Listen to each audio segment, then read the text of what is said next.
Olá a todas e todos, eu sou a professora Ana Gabresch e essa é mais uma videoaula da disciplina Prática e Pesquisa em Ensino de História Antiga e Medieval.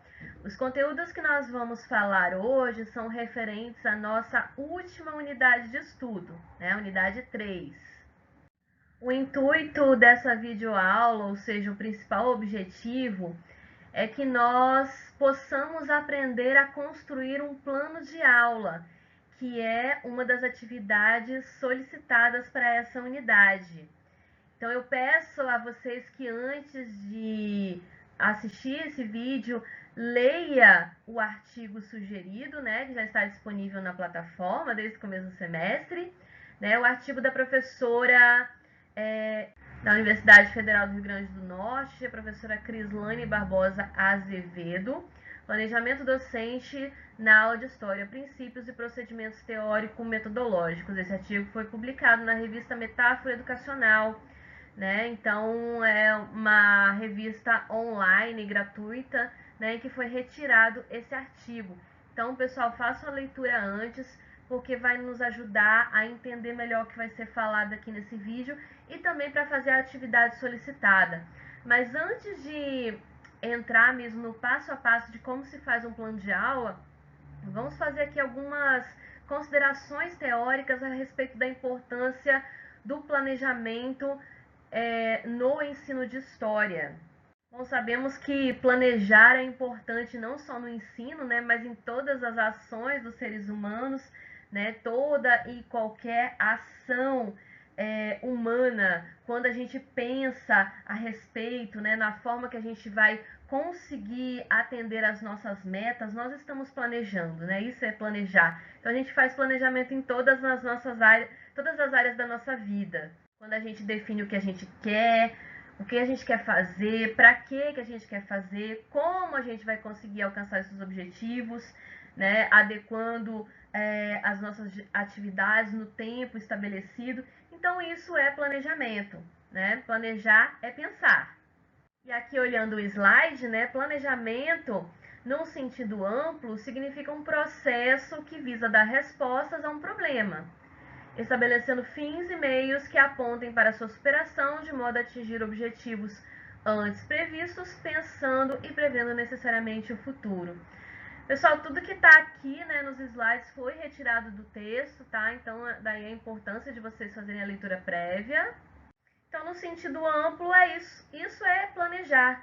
Mas, no que diz respeito à educação, nós temos algumas diferenças, Diferente dos planejamentos desenvolvidos em outras áreas de conhecimento, o planejamento de ensino, no ensino, na área de educação, tem aspectos que lhes são específicos, porque nós estamos lidando com estudantes, com os nossos alunos e alunas, sujeitos que estão em processo de formação intelectual e humana. Daí a nossa responsabilidade ser tão grande e a necessidade de pensarmos o nosso fazer docente, Planejar o que a gente vai falar. E mais especificamente no que diz respeito à aula de história, e sendo mais específico ainda que a nossa disciplina se refere à história antiga e medieval, o ensino de história antiga e medieval, planejar a aula de história significa ainda considerar como imprescindíveis as condições do presente.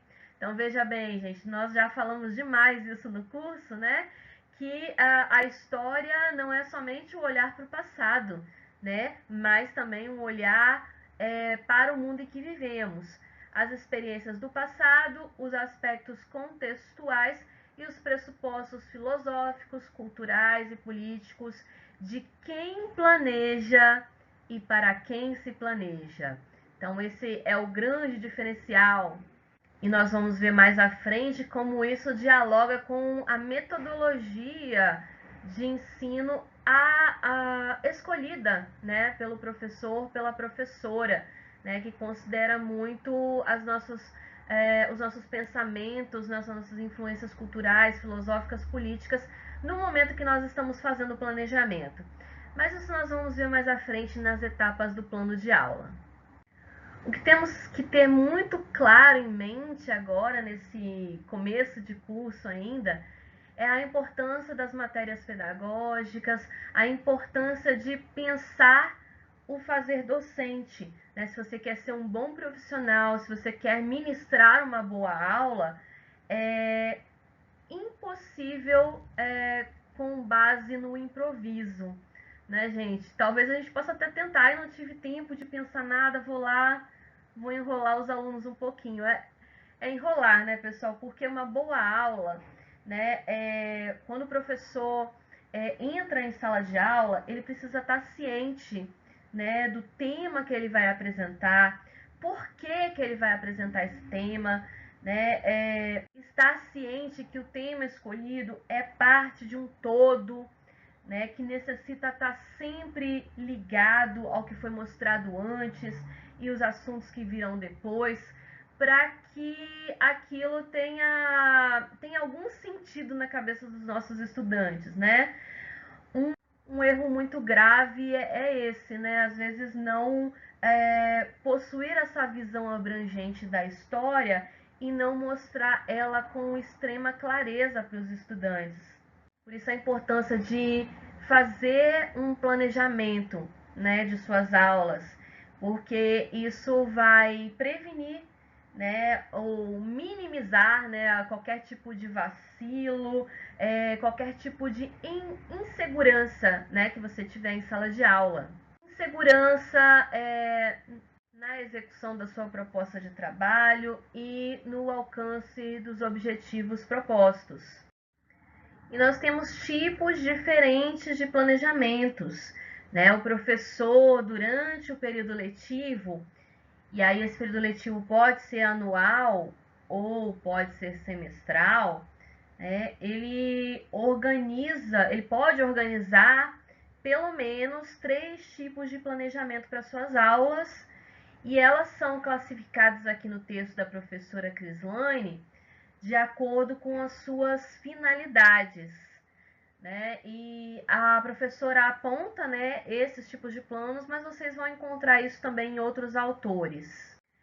Em primeiro lugar, nós temos aí o plano de curso, que é aquele mais abrangente, né?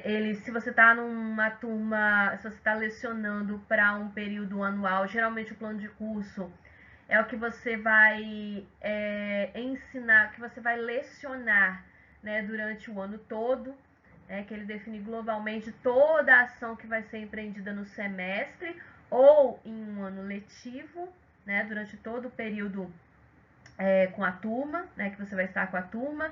E aí você faz o plano de curso é um planejamento mais geral, né, mais abrangente. Depois nós temos o plano de unidade, que é meio que o desmembramento do plano de curso, né? No plano de curso você coloca lá que vai trabalhar 6 unidades de ensino, por exemplo, ou 10, e aí no plano de unidade é um detalhamento de cada um daqueles itens lá do plano de curso, né? Então, o plano de unidade organiza partes da ação pretendida no plano global. E por fim, né, dos 3 principais, nós temos o plano de aula, que é bem mais específico, né? Ele detalha quais são as realizações diárias para que você consiga alcançar os objetivos do plano de curso. Né? O plano de aula, pessoal, não necessariamente precisa ser diário, né? Às vezes, um tema como o Império Romano você não vai tratar numa aula só, né? Por vezes o plano de aula pode englobar mais dias, né? Aí você, no seu plano, você especifica quantas aulas você vai precisar para trabalhar esse tema, né? Os planos de aula podem ser temáticos também. Ou, se você quiser, pode ser bem mais detalhado, né? Um plano de aula para uma aula de 2 aulas de 50 minutos, né? Então, o que eu quero dizer para vocês é que vocês entendam a ideia geral, né? Isso não é tão engessado, isso não tem uma regra muito fixa e nem quer dizer que toda escola te exija que todo dia você apresente um plano de aula. Tem escolas que não fazem essas exigências, às vezes só o plano de unidade ou o plano de curso, né? Mas é recomendado que mesmo que a escola que você trabalha não faça essa exigência, que você mesmo tenha o seu próprio planejamento. Para quê? Para dar conta daquelas questões que falamos anteriormente, né? Para te dar mais segurança, para ajudar a alcançar os objetivos estabelecidos, os objetivos de ensino e aprendizagem. E agora falemos do plano de aula, que é o foco dessa unidade de ensino, da nossa disciplina, né? E é o que eu vou pedir também para vocês fazerem, né? Então, nós vamos fazer um exercício avaliativo de elaboração de plano de aula. Então, nesse vídeo eu vou detalhar cada item aqui para vocês como deve ser feito, tá? Existe uma variedade de formatos, de modelos de plano de aula, tá, gente? Eu quero que vocês estejam bem cientes disso. Essa não é a única forma de fazer um plano de aula. Inclusive, vocês até vão olhar, vocês que já têm informação na área de educação, olhar e dizer, nossa, mas eu faço de outro jeito, não é assim. Então, calma, gente, isso não é uma coisa muito engessada, como eu disse anteriormente, né? A própria autora do texto, né, apresenta diferentes modelos de plano de aula, alguns que são bastante utilizados nas escolas brasileiras e também nas aulas de estágio, né, nos cursos de licenciatura. Esse modelo aqui que ela elaborou foi especificamente para os estudantes dela, né? Para as aulas de estágio que ela ministra na Universidade Federal do Rio Grande do Norte. E eu achei bem pertinente e é esse modelo que nós vamos utilizar então para a nossa atividade, tá? Eu vou postar então uma ficha com esses elementos e aí, a partir deles, é que vocês vão criar o seu plano de aula. Na ficha vai ter detalhadamente o que é para fazer, tá bom? A princípio, nós temos que ter em mente, entender claramente o que é um plano de aula, né? O plano de aula, então, é o detalhamento do trabalho docente. Ele é muito importante. Não encarem como chatice, como burocracia. Né? Ele faz parte do nosso trabalho. Né? A preparação da aula, como já falamos, é uma tarefa indispensável. Né? E assim como os demais planos, é o plano de curso, ou também plano de ensino, né? Plano de unidade, eles resultam em um documento escrito. Né? Como eu disse, tem escola que não cobra, tem escola que cobra, né? Mas é importante que você produza essa documentação, porque ela vai servir para te orientar também nos próximos trabalhos, nos próximos anos subsequentes. E também serve para possibilitar constantes revisões do seu trabalho e aprimoramento ano após ano. Né? Então, daí a importância. Na elaboração do plano de aula, a gente tem que levar em consideração que a aula é um período de tempo variável. Né? Como falamos anteriormente, podem ser 2 tempos de 50 minutos, um tempo somente, varia muito do seu objetivo. Muitas vezes, e a quem ainda não é professor, esteja preparado para isso, né? Acontecem muitas coisas em uma aula que nem sempre estão sob o nosso controle, né? Depende do nível de organização da escola, dependendo da organização da escola, os imprevistos podem ser muitos, né? Então, talvez você planejou um conteúdo para 2 aulas e talvez possa ser difícil conseguir fazer isso. Nós temos que estar cientes de que esses imprevistos vão ocorrer e manejar isso dentro do nosso planejamento, né? Bom, voltando aqui ao modelo da professora, esses são os itens, né, que ela traz, que ela considera importantes no processo de planejamento docente. Nós vamos ver um por um a partir de agora. Bom, e quais são os requisitos básicos para a elaboração do plano de aula? Segundo a autora do texto escolhido para a nossa unidade, o primeiro passo, né, o primeiro passo na elaboração do plano de aula é indicar o tema central da aula, né, que no caso da história, no caso da aula de história, exige uma clara delimitação temporal. Você não pode jogar só um tema assim, vamos estudar a mulher, vamos estudar a escravidão, né? Isso fica muito vago. É preciso que você deixe bem claro em qual período histórico vai ser estudado a partir desse momento, né? No texto ela cita a questão da mulher na sociedade brasileira do século XIX, mas aí eu dei uma adaptada aqui para encaixar melhor no tema da nossa disciplina, né? Então, um exemplo aqui de tema para uma aula: o papel da mulher na sociedade do Ocidente medieval. Veja bem que nós temos aqui uma delimitação geográfica, né? O estudo da mulher no Ocidente e uma delimitação temporal, né? Durante o período medieval. Em seguida, ela fala da importância de traçar os objetivos da aula. Os objetivos consistem na descrição clara do que se pretende que o aluno alcance. Então, os objetivos não são as ações do professor, não é o que você vai fazer na aula, mas sim o que, ao final da intervenção, né, ao final das atividades propostas, o que o aluno conseguiu aprender, né? Quais são as habilidades adquiridas? O que você quer que o aluno compreenda?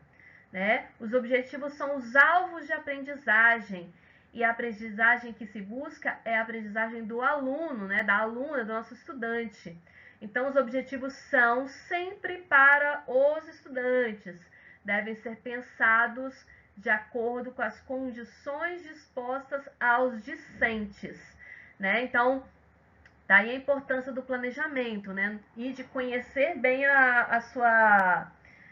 o seu público, né? De conhecer a escola que você trabalha. Não adianta você ter objetivos que não são condizentes, né, com a escola que você trabalha, né? Que você tem o objetivo que os alunos saibam, ao final da aula, que eles construam um blog, né? Se a escola não tem recurso, não tem um laboratório de informática. Então, isso é importante também ter em mente durante o seu planejamento.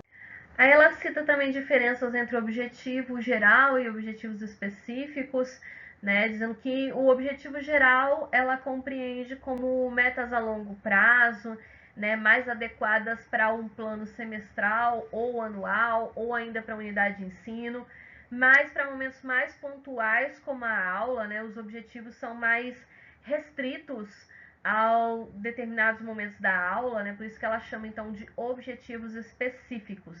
Então, essas metas são mais específicas, mais particulares e próprias para aquele grupo específico de alunos, né? Por isso que na ficha de atividade a gente sugere somente colocar os objetivos específicos.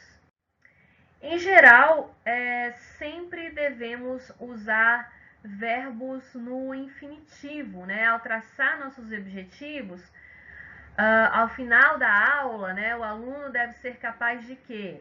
Aí você coloca lá, né, o objetivo. Ao final dessa aula sobre o papel da mulher na sociedade medieval, o aluno deve ser capaz de, 2 pontos, avaliar as conquistas e dificuldades da mulher durante o período medieval. Outro objetivo, entender as rupturas e permanências da situação feminina na sociedade ocidental, a partir do estudo das condições da mulher no período medieval. Então, são alguns exemplos. No texto, a professora sugere que os docentes trabalhem com questões norteadoras. São perguntas mesmo que servem para instigar os estudantes, né? Ao iniciar a aula, o professor pode lançar algumas perguntas, né? Para chamar a atenção dos estudantes e ter uma oportunidade de envolver mais os estudantes no assunto estudado e até mesmo perceber o nível de conhecimento que ele já tem sobre o assunto, fazer até mesmo um diagnóstico, né, nesse momento. E aí no texto, ela traz alguns exemplos, né, de questões norteadoras para uma aula que trabalha a questão da mulher, né, começar a aula perguntando se eles sabem dizer se a mulher sempre teve os mesmos direitos que o homem ao longo da história, pedindo para os estudantes opinarem sobre o que é preciso ser feito para que haja maior igualdade entre homens e mulheres. Então, são algumas sugestões, né, que fica então para inspirar vocês na hora de fazer o seu plano de aula. Esse é um momento muito importante da aula, é o início da aula, é o momento que você vai conquistar os estudantes, né? Para a autora é o momento de ouvir, né, o que os estudantes têm a dizer, é um momento de discussão, de diálogo, né, e que o professor terá então a oportunidade de envolver, de conquistar os alunos para o tema que será estudado na aula. Em seguida, os conteúdos, né, o que está no currículo, né, o que deve ser trabalhado na aula, e essa é uma parte muito importante, né, porque ao pensarmos no conteúdo da aula, é importante a gente estar atento para os vários sentidos que a palavra possui, né? Você pode trabalhar na aula conteúdos conceituais,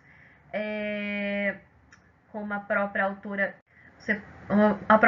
diz, né? Chama aqui de conteúdos conceituais, em que você vai abordar conceitos como o conceito de gênero, né, e relacionados a ele na Idade Média, fatos históricos, teorias, hipóteses e princípios que se referem à construção ativa do conhecimento por parte dos alunos, né, em que eles possam então ter acesso ao que se está sendo estudado na academia, né, conceitos históricos, para além de ficar contando somente fatos e datas e que torna a aula tão desinteressante, né? Existem inúmeras formas de abordar os conteúdos que devem ser trabalhados na escola, e a gente pode afirmar com clareza, né, que existe uma relação entre dominar o conteúdo, né, conhecer o conteúdo histórico para ser trabalhado na sala de aula e trabalhar com o aluno. Como assim, professora? Bom, gente, aí que tá a magia, né? E aí que tá a dificuldade, né, de ser professor. Não basta você ter o domínio do assunto, né? É preciso que você consiga transformar isso num conteúdo escolar, né? Você pode ser fascinada aí pela história da Grécia, como eu, mas o grande desafio é transformar isso em algo palatável, algo agradável, né, para ser transformado num conteúdo escolar, né, que a gente possa então atrair a atenção dos nossos estudantes, transformar isso de uma forma que seja mais compreensível, dependendo da série, né, que o estudante está. Nas atuais propostas curriculares para o ensino de história no Brasil, é sugerida a organização dos conteúdos a partir de eixos temáticos. E essa é uma proposta que está lá nos parâmetros curriculares nacionais, né? E leva muito em consideração que o professor nunca se esqueça, né, de associar os temas, os conteúdos, com a realidade do estudante, né? Porque isso demanda uma certa reflexão, né? E demonstra que a definição de conteúdos não é uma tarefa muito simples, muito mecânica, né? Definir os conteúdos implica que você conheça, que você domine o conteúdo. A autora também frisa a importância da contextualização durante a aula, né? Porque ao ensinar a história, o professor, a professora precisa ajudar, né, auxiliar os nossos estudantes para que eles tenham condições de criar, para que eles possam refletir de uma forma crítica e pertinente sobre as suas próprias experiências e possam perceber as relações que a própria vida dele possui com as experiências históricas de diferentes sujeitos, diferentes pessoas em outros tempos, em outros espaços. Isso significa, o que isso quer dizer? Né? Trabalhar a historicidade das ações do ser humano.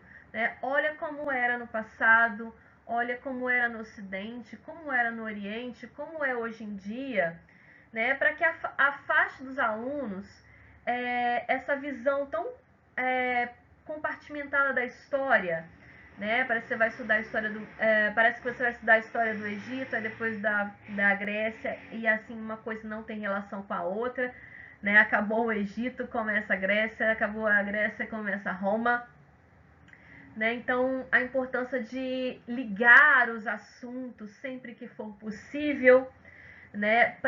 E também fazer uma conexão com o presente quando há, nem que seja, não necessariamente você precisa dizer que sobre mudanças, mas também o que permaneceu, né? O que permaneceu igual, para que os nossos estudantes não acabem cada vez mais se afastando dessa visão atual de um eterno tempo presente, né? Hoje em dia as pessoas acreditam que todos viveram sempre da mesma forma como nós vivemos hoje, né? Que o passado é igual ao presente. Então, hoje em dia há muito essa dificuldade, né? De conseguir reconhecer a diversidade, reconhecer as diferenças.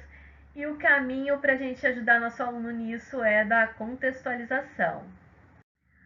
Outros dois itens muito importantes, né, do plano de aula são os procedimentos metodológicos ou metodologia e os recursos didáticos.